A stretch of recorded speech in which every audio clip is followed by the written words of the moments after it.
నమస్కారం. ఈరోజు మనం ఒక ఆసక్తికరమైన విషయం మాట్లాడుకుందాం. అంటే సమయం. ఇది ఎలా గడిచిపోతోందో అని ఎప్పుడైనా అనిపించిందా? అవును కదా, 3 గంటలైంది అనుకుంటాం, అప్పుడే రోజంతా గడిచిపోయినట్టుంటుంది. సరిగ్గా. అసలు గంటకు 60 నిమిషాలు, నిమిషానికే 60 సెకండ్లు, ఇదంతా ఎవరు నిర్ణయించారు? అది పెద్ద కథే. అలాగే క్యాలెండర్లో తేదీలు కూడా ఎలా వచ్చాయి అవన్నీ? అదే ఈరోజు మనం దాని గురించే మాట్లాడుకోబోతున్నాం. మానవాళి సమయాన్ని ఎలా కొలిచింది, క్యాలెండర్లను ఎలా రూపొందించింది అనే దానిపై లోతుగా చర్చిద్దాం. మంచి ఆలోచన. మన దగ్గరున్న సమాచారం ప్రకారం కాలపు అడుగుజాడలు, క్యాలెండర్ల పరిణామం ఆధారంగా మాట్లాడుకుందాం. సరే, మరి మొదలు పెడదామా? కొన్ని వేల ఏళ్ల క్రితం అప్పటి మనుషులకు సూర్యుడే గడియారం. అవును, చంద్రుడేమో క్యాలెండర్. చాలా సహజంగా ఉండేది. కాని వ్యవసాయం, వ్యాపారం ఇవన్నీ పెరిగాక సమయాన్ని ఇంకొంచెం ఖచ్చితంగా కొలవాల్సిన అవసరం వచ్చుంటుంది కదా. ఖచ్చితంగా. అప్పుడే ప్రాచీన నాగరికతలు అంటే ఈజిప్షియన్లు, బాబిలోనియన్లు రంగంలోకి దిగారు. వాళ్ళు నీడ గడియారాలు అంటే సన్ డయల్స్ వాడారు. సన్ డైల్స్ అంటే ఎండలో ఒక కర్రపాతి దాని నీడను బట్టి సమయం చెప్పడం. సుమారుగా అంటే పగటి సమయాన్ని వాళ్ళు 12 భాగాలుగా విభజించారు. కానీ ఒక సమస్య ఉండేది. ఏంటది? శీతాకాలంలో పగటి సమయం తక్కువ కదా. అప్పుడు ఆ గంట నిడివి తగ్గిపోయేది. అంటే ఎండాకాలం గంట వేరు, చలికాలం గంట వేరన్నమాట. ఓ అలాగా. మరి క్యాలెండర్ల సంగతి? చంద్రుణ్ణి బట్టి అన్నారు కదా. అవును, సుమేరియన్లు, చైనీయులు వీళ్లంతా చంద్రుడి గమనం ఆధారంగా నెలల్ని లెక్కించారు. దీన్నే చంద్రమాన క్యాలెండర్ అంటారు. కానీ చంద్రమాన సంవత్సరం అంటే సుమారు 354 రోజులే కదా. సౌర సంవత్సరం అంటే భూమి సూర్యుడు చుట్టూ తిరగడానికి పట్టే కాలం, అది 365 రోజుల పైనే ఉంటుంది. సరిగ్గా చెప్పారు. ఆ తేడా ఉంది, సుమారు 11 రోజుల తేడా. దీనివల్ల ఏమయ్యేదంటే ఋతువులు మారిపోయేవి. అంటే పండగలు అనుకున్న సమయానికి కాకుండా వేరే ఋతువుల్లోకి జరిగిపోయేవి.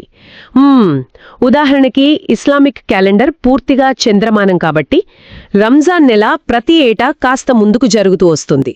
ఓకే, అంటే ఈ సహజ పద్ధతుల్లో కొన్ని ఇబ్బందులున్నాయన్నమాట. మరి యాంత్రిక గడియారాల వైపు ఎలా వచ్చారు? అది మధ్యయుగపు ఐరోపాలో జరిగింది.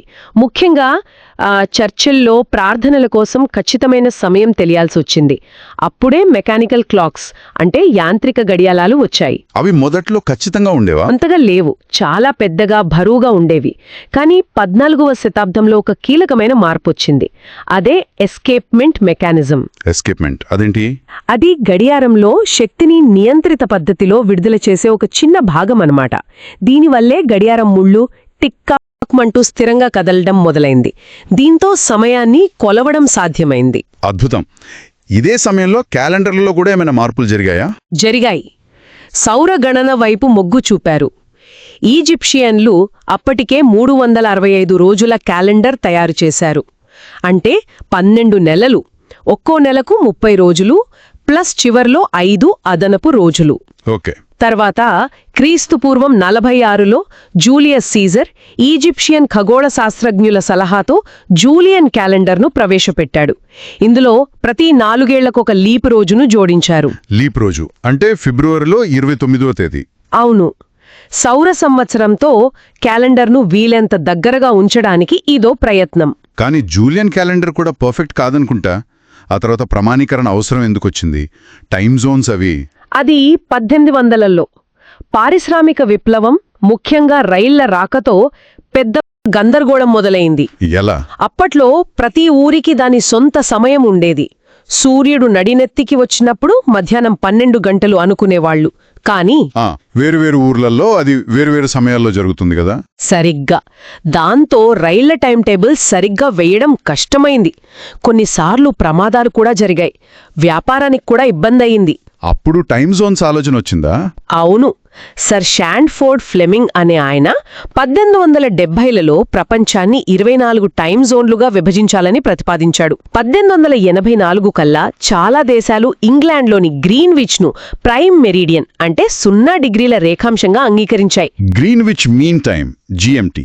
ఒకప్పటి జిఎంటి ఇప్పుడు కోఆర్డినేటెడ్ యూనివర్సల్ టైం యూటీసీకి ఆధారం. ఈ టైం జోన్లు ప్రపంచాన్ని దగ్గర చేశాయి. మరి క్యాలెండర్ సంగతి? జూలియన్ నుంచి గ్రిగోరియన్కు ఎందుకు మారారు? మారారు? ఎందుకంటే జూలియన్ క్యాలెండర్ ప్రకారం సంవత్సరం పొడవు అసలు సౌర సంవత్సరం కంటే కొంచెం ఎక్కువ, సుమారు 11 నిమిషాలెక్కువ. 11 నిమిషాలా? అది పెద్ద తేడా ఏముంది? ఒక సంవత్సరానికి చిన్నదే అనిపించొచ్చు, కాని శతాబ్దాలు గడిచేసరికి ఆ తేడా పెరిగిపోయింది. 16వ శతాబ్దం వచ్చేసరికి దాదాపు 10 రోజుల తేడా వచ్చేసింది. అంటే ఉదాహరణకు వసంతకాలంలో రావాల్సిన ఈస్టర్ పండగ నెమ్మదిగా వేసవి కాలంలోకి జరిగిపోతోంది. దీన్ని సరిచేయడానికే 1582లో పోప్ గ్రెగరీ 13 గ్రెగోరియన్ క్యాలెండర్ను తెచ్చాడు. ఆ మార్పు ఎలా జరిగింది? చాలా నాటకీయంగా. అక్టోబర్ 4, 1582 తర్వాత రోజును నేరుగా అక్టోబర్ 15, 1582గా ప్రకటించారు. మధ్యలో 10 రోజులు తీసేశారన్నమాట. అరే, అంటే ఆ 10 రోజులు క్యాలెండర్లో లేనేలేవా? లేవు. అంతేకాదు, లీప్ సంవత్సర నియమాలను కూడా మార్చారు, మరింత ఖచ్చితత్వం కోసం. ఎలా మార్చారు? సాధారణంగా 4తో భాగించబడేది లీప్ సంవత్సరం కదా, కాని 100తో భాగించబడే శతాబ్దపు సంవత్సరాలు, ఉదాహరణ 1700, 1800, 1900 లీప్ సంవత్సరాలు కావు. అయితే మళ్ళీ 400తో భాగించబడితే, ఉదాహరణ 1600, 2000, అప్పుడది లీప్ సంవత్సరం అవుతోంది. ఈ చిన్న మార్పు చాలా ఖచ్చితత్వాన్ని తెచ్చింది. ఓ, ఇదన్నమాట విషయం. కానీ అందరూ వెంటనే ఒప్పుకోలేదంటారు? అవును, బ్రిటన్ లాంటి దేశాలు 1752 దాకా ఆగారు. రష్యా అయితే 1918లో స్వీకరించింది. ఇక అక్కడి నుండి మనం అణుయోగంలోకి వచ్చేశాం. 20వ శతాబ్దంలో అణుగడియారాలు. అవును, అదో పెద్ద ముందడుగు. అణుగడియారాలు ముఖ్యంగా సీజియం అణువుల కంపనాల ఆధారంగా పనిచేస్తాయి. ఆ కంపనాలు చాలా స్థిరంగా ఉంటాయి. ఎంత స్థిరంగా?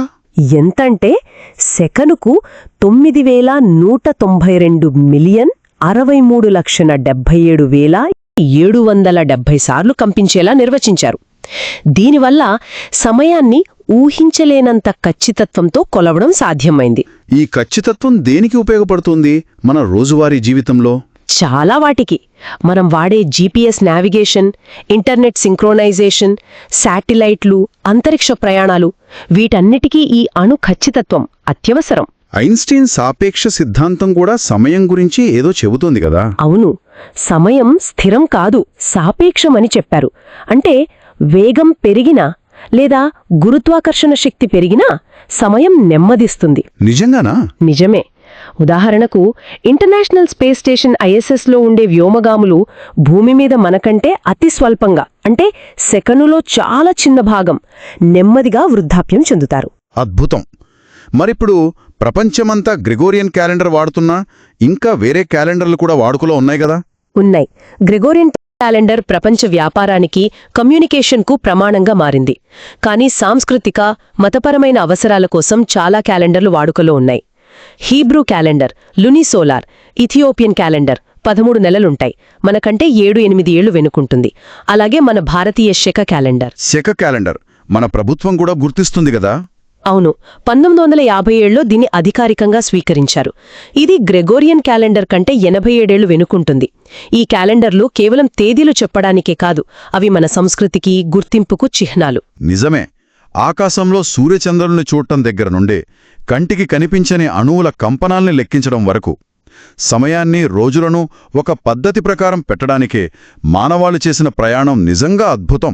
అవును, ఈ గడియారాలు, క్యాలెండర్లు ఇవి కేవలం అంకెలు, గడులు మాత్రమే కాదు. మానవ మేధస్సు, నిరంతర ఆవిష్కరణ, ఒక క్రమశిక్షణ కోసం మనిషి పడిన తపనకు నిదర్శనాలు. అయితే ఒక ప్రశ్న. మనం సమయాన్ని ఇంత ఖచ్చితంగా కొలవగలుగుతున్నాం, అయినా సరే కొన్నిసార్లు సమయం ఇసకలా చేజారిపోతున్నట్టు, కొన్నిసార్లు అసలు గడవనట్టు ఎందుకనిపిస్తుంది? అది చాలా మంచి ప్రశ్న. బహుశా సమయం అనేది మనం భౌతికంగా కొలిచే ఒక విషయం మాత్రమే కాదేమో. అది మనం అనుభవించే ఒక మానసిక స్థితి, ఒక భావోద్వేగం కూడా కావచ్చు. ఏమంటారు? అవుననుకుంటా. దాని గురించి ఆలోచించడానికి ఇది మంచి పాయింట్. సరే, మొదటి ప్రశ్న. కొన్ని పండుగల తేదీలుంటాయి కదా, అవి ప్రతి ఏటా మారిపోతుంటాయి. ఎందుకలా? కొంచెం కన్ఫ్యూజింగ్ అనిపించదు? నిజమే అనిపిస్తుంది. ఎందుకంటే ఆ పండుగలు చంద్రుడి కదలికలపై ఆధారపడతాయి. అంటే చంద్రమాన క్యాలెండర్ లేదా చాంద్ర సౌరమాన క్యాలెండర్ అన్నమాట. ఓ ఇవి మనం వాడే గ్రెగోరియన్ క్యాలెండర్ ఉంది కదా, 365 రోజులది, దానితో సరిగ్గా సరిపోలవు. అవును. ఉదాహరణకు రంజాన్ పండుగ తీసుకోండి, అది పూర్తిగా చంద్రమానం. అందుకే ప్రతి సంవత్సరం ఓ 11 రోజులు అలా వెనక్కి జరుగుతూ ఉంటుంది. అలాగా. దీనివల్ల ఏమవుతుందంటే కాలక్రమేణా ముస్లింలు అన్ని సీజన్లలోనూ, అంటే వేసవి, వర్షాకాలం, శీతాకాలం అన్నింటిలోనూ ఉపవాసం ఉండే అవకాశం వస్తోంది. ఇది కేవలం లెక్క కాదు, ప్రకృతితో ముడిపడిన అనుభవం. భలే ఉంది ఇది వినడానికి. అంటే ఆ తేడా అనుభవంలో కూడా కనిపిస్తుందన్నమాట. సరే, ఇంకో షాకింగ్ విషయం విన్నాను. చరిత్రలో ఎప్పుడో 10 రోజులు మాయమయ్యాయట. నిజమేనాది? నిజమే. అది 1582లో జరిగింది. అప్పటి పోప్ గ్రెగరీ 13 గ్రిగోరియన్ క్యాలెండర్ను ప్రవేశపెట్టారు. ఓకే. ఎందుకంటే అంతకుముందు వాడిన జూలియన్ క్యాలెండర్కి అసలు ఋతువులకి మధ్య చాలా గ్యాప్ వచ్చేసింది. దాన్ని సరిచేయడానికి ఒకేసారి అక్టోబర్ 4వ తేదీ తర్వాత నేరుగా అక్టోబర్ 15వ తేదీ అని ప్రకటించేశారు. బాబోయ్, 10 రోజులు లేపేశారనమాట. మరి జనం ఊరుకున్నారా? అబ్బే, చాలా గందరగోళం. మా జీవితంలో 10 రోజులు పోపు దొంగిలించేశారని కొందరు అనుకున్నారు. ఇంకా బ్రిటన్ దీన్ని చాలా ఆలస్యంగా 1752లో అమలు చేసింది. అప్పుడు లండన్లో మా ఆయుష్ తగ్గించేస్తారా అని జనం రోడ్ల మీదకొచ్చి అల్లర్లు కూడా చేశారని అంటారు. నమ్మలేకుండా ఉంది. మరి గందరగోళం పక్కన పెడితే ఫిబ్రవరి నెల సంగతేంటి? పాపం, దానికెప్పుడు తక్కువ రోజులే, 28, మహా అయితే 29. ఎందుకని? ఆహా, దానికి కూడా కారణం రోమన్లే. వాళ్ల పాత క్యాలెండర్లలో ఫిబ్రవరి చివరి నెలగా ఉండేది. ఇంకా దాన్ని కొంచెం అశుభమైనదిగా కూడా చూసేవాళ్లు. అవునా? అందుకే దానికి తక్కువ రోజులు ఇచ్చారు. ఆ తర్వాత జూలియస్ సీజర్, అగస్టస్ చక్రవర్తి వచ్చాక వాళ్ల పేర్లతో నెలలు పెట్టుకున్నారు కదా, జులై, ఆగస్ట్. అవును, తెలుసు. ఆ నెలలకి 31 రోజులు కావాలని పట్టుబట్టి వేరే నెలల నుంచి రోజులు తీసి వాటికి కలిపారు. ఆ దెబ్బకి పాపం ఫిబ్రవరికి ఇంకా రోజులు తగ్గాయన్నమాట. అందుకే లీప్ ఇయర్లో ఫిబ్రవరి 29న పుట్టిన వాళ్లు 4 ఏళ్లకోసారి బర్త్డే చేసుకోవాలి. అంటే రోమన్ల నమ్మకాలు, చక్రవర్తుల ఈగోలు కూడా మన క్యాలెండర్లో భాగమయ్యాయన్నమాట. ఇంతకీ గడియారాలు లేవు, టెలిస్కోపులు లేవు. మరి పాతకాలం వాళ్ళు ఇంత కరెక్ట్గా క్యాలెండర్లు ఎలా తయారు చేశారు? వాళ్లకి ఆకాశమే పెద్ద క్యాలెండర్. సూర్యుడు ఎక్కడ ఉదయిస్తున్నాడు, ఎక్కడ అస్తమిస్తున్నాడు, చంద్రుడి కళలు, నక్షత్రాల కదలికలు, వీటిని చాలా జాగ్రత్తగా గమనించేవాళ్లు. ఓ, మీరు స్టోన్ హెంజ్ ఇంగ్లాండు, మచూపిచ్చు పెరూ లాంటివి చూస్తే అవి కేవలం రాళ్లు కాదు, అవి ఖగోళ అబ్జర్వేటరీలు లాంటివి. అవును. సూర్యుడు ఉత్తరానికి, దక్షిణానికి వెళ్లే రోజులు అయనాంతాలు, పగలు రాత్రి సమానంగా ఉండే రోజులు విషువత్తులు. వీటిని అవి ఖచ్చితంగా సూచిస్తాయి. ఇంకా మాయన్ల గురించి చెప్పాలంటే, చెప్పండి. వాళ్ళు శుక్రగ్రహం కదలికల్ని ఎంత ఖచ్చితంగా లెక్కించారంటే అప్పటి యూరోపియన్ల కంటే కూడా చాలా అడ్వాన్స్డ్ వాళ్ళు. దానికోసం ఎల్ కోరోకోల్ లాంటి ప్రత్యేక కట్టడాలు నిర్మించారు. అది కేవలం టైంపాస్ కాదు, విశ్వంతో వాళ్లకున్న సంబంధాన్ని అర్థం చేసుకునే ప్రయత్నం. వాళ్ల పరిశీలన శక్తికి నిజంగా హ్యాట్స్ ఆఫ్ చెప్పాలి. సరే, ఇప్పుడు లీప్ ఇయర్ల దగ్గరకొద్దాం. ఆ లెక్కలు ఎందుకంత కాంప్లికేటెడ్గా ఉంటాయి? 4 ఏళ్లకోసారి అంటే సరిపోయేది కదా? సరిపోదు. ఎందుకంటే భూమి సూర్యుడి చుట్టూ తిరగడానికి సరిగ్గా 365 రోజులు కాదు, సుమారు 365.242 రోజులు పడుతుంది. ఓ, ఆ 0.242 డేస్. అవును, ఆ చిన్న తేడా. దాన్ని సరిచేయడానికే ప్రతి 4 ఏళ్లకి ఫిబ్రవరిలో ఒక రోజు కలుపుతాం. కానీ అది కూడా పర్ఫెక్ట్ కాదు, కొంచెం ఎక్కువ కలుపుతున్నాం. మరి అందుకే 100 ఏళ్లతో భాగించే సంవత్సరాలు, అంటే 1700, 1800, 1900 లాంటివి లీప్ ఇయర్స్ కావు. ఓకే. కాని అదే శతాబ్దపు సంవత్సరం 400తో కూడా భాగించబడితే అప్పుడు మళ్ళీ లీప్ ఇయర్. ఉదాహరణకు 2000 లీప్ ఇయర్, కాని 1900 కాదు. అబ్బో, చాలా లెక్కలున్నాయి దీని వెనక. అవును, చిన్న సర్దుబాటే అనిపించినా 100 ఏళ్లలో క్యాలెండర్ ఋతువులతో కలిసి నడవాలంటే ఇది తప్పనిసరి. అర్థమైంది. అంటే ఇన్ని రకాల చరిత్ర, ఇన్ని సర్దుబాట్లున్నాయి కాబట్టి ఇప్పుడు ప్రపంచమంతా ఒకే క్యాలెండర్ వాడటం లేదా? లేదు. అంతర్జాతీయంగా వ్యాపారాల కోసం గ్రెగోరియన్ క్యాలెండర్ వాడుతున్నా. చాలా దేశాలు, సంస్కృతులు వాళ్ల పండుగలకి, మతపరమైన అవసరాలకి సొంత క్యాలెండర్లే వాడుతున్నాయి. ఉదాహరణకి ఇథియోపియా ఉంది. వాళ్ళు 13 నెలల సోలార్ క్యాలెండర్ వాడతారు. వాళ్ళ లెక్క ప్రకారం ఇప్పుడక్కడ ఇంకా 2017 సంవత్సరం నడుస్తోంది. అరే అలాగే చైనా వాళ్ళు వాళ్ళ న్యూ ఇయర్కి చాంద్ర సౌరమాన క్యాలెండర్ ఫాలో అవుతారు. మన భారతదేశంలో కూడా ప్రభుత్వ పత్రాల్లో గ్రెగోరియన్ తేదీతో పాటు శక సంవత్సరం కూడా వాడతారు. అది మన జాతీయ క్యాలెండర్. కరెక్ట్. ఇంతకీ మనం ఇందాక అనుకున్నాం కదా, చంద్రమాన, సౌరమాన, చాంద్ర సౌరమాన అని. వాటి మధ్య తేడా క్లుప్తంగా చెప్తారా? చెప్తాను. చంద్రమాన అంటే పూర్తిగా చంద్రుడి దశల మీద ఆధారపడుతుంది. ఇస్లామిక్ క్యాలెండర్ లాగా నెల రోజులు అటు ఇటుగా ఉంటాయి. సరే. సౌరమాన అంటే సూర్యుడి చుట్టూ భూమి తిరగడం మీద, అంటే ఋతువుల మీద ఆధారపడుతుంది. మనం వాడే గ్రెగోరియన్ క్యాలెండర్ లాగా సంవత్సరం పొడవు స్థిరంగా ఉంటుంది. ఓకే. ఇక చాంద్ర సౌరమానం ఇది రెండిటినీ బ్యాలెన్స్ చేస్తుంది. చంద్రుడి నెలల్ని పాటిస్తూనే ఋతువులతో క్యాలెండర్ తప్పిపోకుండా ఉండడానికి అప్పుడప్పుడు ఒక అధిక మాసాన్ని కలుపుతారు. మన హిందూ పండుగలు, చైనీస్, హీబ్రూ క్యాలెండర్లు ఈ కోవకే వస్తాయి. క్లియర్గా చెప్పారు. వేల ఏళ్ల నుంచి వచ్చిన ఈ ప్రయాణం ఇప్పుడు డిజిటల్ క్యాలెండర్ల దగ్గర ఆగింది. Google calendar, outlook, Apple calendar ఇవి మన సమయ స్పృహను ఎలా మార్చేస్తున్నాయంటారు? ఇవి చాలా స్మార్ట్గా తయారయ్యాయి. బహుశా మరీ స్మార్ట్ ఏమో. మన షెడ్యూల్స్ అవే ప్లాన్ చేస్తాయి, రిమైండర్లు ఇస్తాయి, వేర్వేరు టైం జోన్లను ఇబ్బంది లేకుండా సింక్ చేస్తాయి. నిజమే. ఇది ఆఫీస్ పనులకు ఆర్గనైజ్డ్గా ఉండటానికి చాలా ఉపయోగం. కానీ ఇంకోవైపు చూస్తే అన్నీ ప్లాన్ అయిపోయి అనుకోకుండా జరిగే వాటికి సరదాగా ఉండే ఖాళీ సమయానికి చోటు తగ్గుతోందా అనిపిస్తోంది. అది కూడా నిజమే. టెక్నాలజీ ఎంత హెల్ప్ చేసినా అప్పుడప్పుడు చిన్న చిన్న గ్లిచ్లు తప్పవు. 2022లో మైక్రోసాఫ్ట్ టీమ్స్లో ఏదో టైమ్ జోన్ బగ్గొచ్చిందట. దానివల్ల కొందరికి అర్ధరాత్రి మీటింగ్లు షెడ్యూల్ అయ్యాయట. అయ్యో, చూడండి మరి. కాబట్టి నెక్స్ట్ టైం మన ఫోన్లో బర్త్డే నోటిఫికేషన్ వచ్చినప్పుడు, లేదా ఏదైనా పండుగ తేదీ మారిందని అనిపించినప్పుడు దీని వెనుక ఇంత కథ ఉందన్నమాట. ఖచ్చితంగా. మనం దాదాపు 5000 ఏళ్ల మానవ కాలగణన ప్రయాణంలో ఒక భాగం. ఆ వ్యవస్థ ఇంకా మాడుతూనే ఉంది, దానికి సర్దుబాట్లు జరుగుతూనే ఉన్నాయి. ఈ సమయం అనే పెద్ద ప్రవాహం గురించి, దాన్ని మనం ఎలా కొలుస్తున్నాం అని ఆలోచించడానికి ఇదొక మంచి అవకాశం కదా. అసలు మనం సమయాన్ని ఎలా వ్యవస్థీకరించాం? ఈ పద్ధతుల వెనుకున్న ఆశ్చర్యకరమైన కథలేంటి, సైన్స్ ఏంటి, అదంతా చూద్దాం. నాకు మొదటగా వచ్చే ప్రశ్న, వారానికి 7 రోజులే ఎందుకు? 5 లేదా 10 ఉంటే ఏమో ఇంకా బాగుండేదేమో. అవును, చాలా మందికి వస్తుంది సందేహం. దీనికి బాబిలోనియల్ల ప్రభావం ఉందని చెప్తారు. వాళ్ళు ఆ 7 గ్రహాలని నమ్మేవారు కదా. హో, గ్రహాలా? అవును, చంద్రుడి దశలకు కూడా కొంత సంబంధం ఉందంటారు. కానీ నిజం చెప్పాలంటే దీని వెనుక ఖచ్చితమైన ఖగోళశాస్త్ర లెక్కలేవీ లేవు. అలాగా? ఇంకా ఆసక్తికరమైన విషయమేంటంటే, రోమన్లు మొదట్లో 8 రోజుల వారాన్ని ఉపయోగించారట. 8 రోజులా? అదెప్పుడు? అవును, తరువాత క్రీస్తు శకం 321లో కాన్స్టాంటైన్ చక్రవర్తి 7 రోజుల విధానాన్ని అధికారికం చేశారు. ఓ, అంటే అప్పట్నుంచి ఇదే. అదే స్థిరపడిపోయింది బహుశా. రాజకీయ, సాంస్కృతిక కారణాల వల్లేమో తర్కం కంటే అలవాటు బలంగా నిలిచిందన్నమాట. అంటే 100 ఏళ్ల నాటి నిర్ణయం ఇప్పటికీ మన జీవితాల్లో భాగమైపోయింది. మరి ఈ 7 రోజుల పద్ధతిని మార్చే ప్రయత్నాలు కూడా జరిగాయి కదా.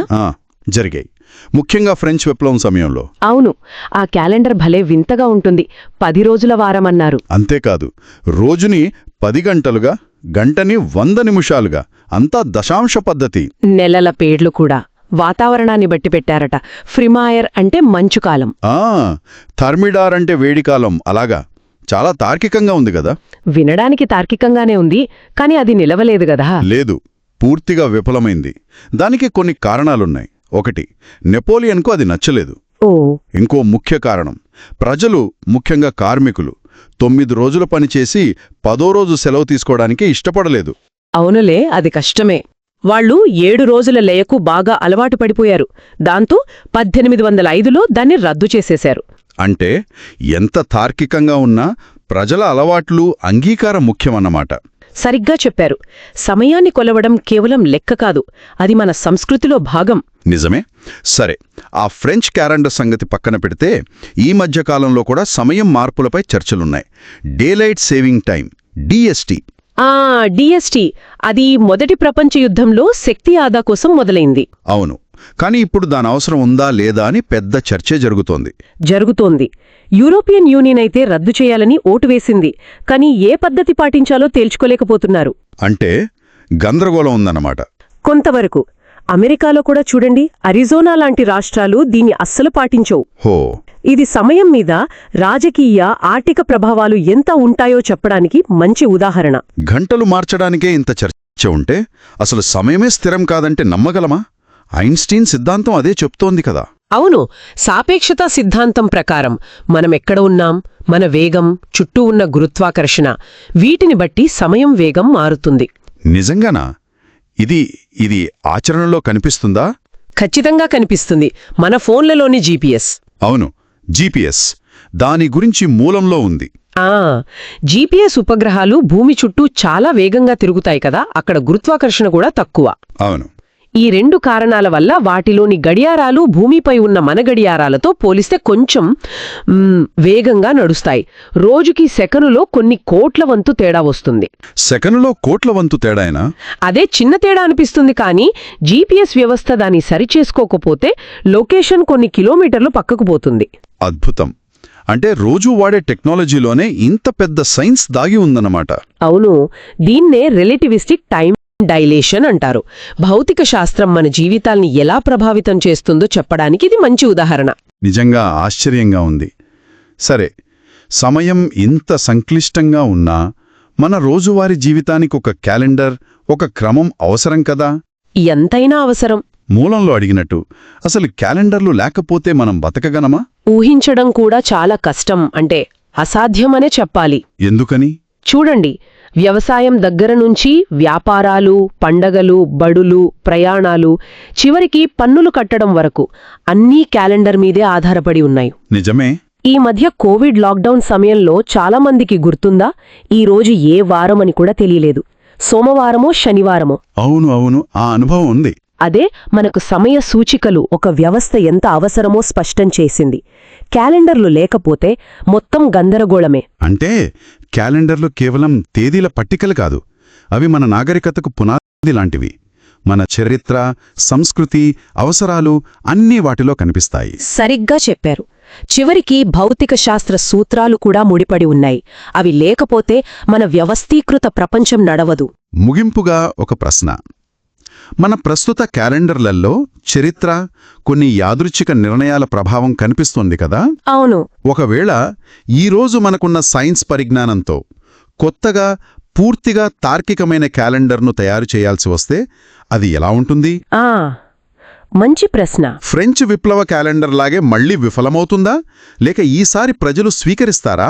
ఏమంటారు? ఏమో, బహుశా ప్రజల అలవాట్లను మార్చడం ఎప్పుడూ కష్టమే కదా, ఆలోచించాల్సిన. ఇప్పుడు మనం అంటే సాధారణంగా వాడే గ్రెగోరియన్ క్యాలెండర్ ప్రకారం 2025 అనుకుంటున్నాం కదా. అవునవును. కానీ ప్రపంచంలో అందరూ ఇదే సంవత్సరాన్ని అనుసరించరు. ఉదాహరణకు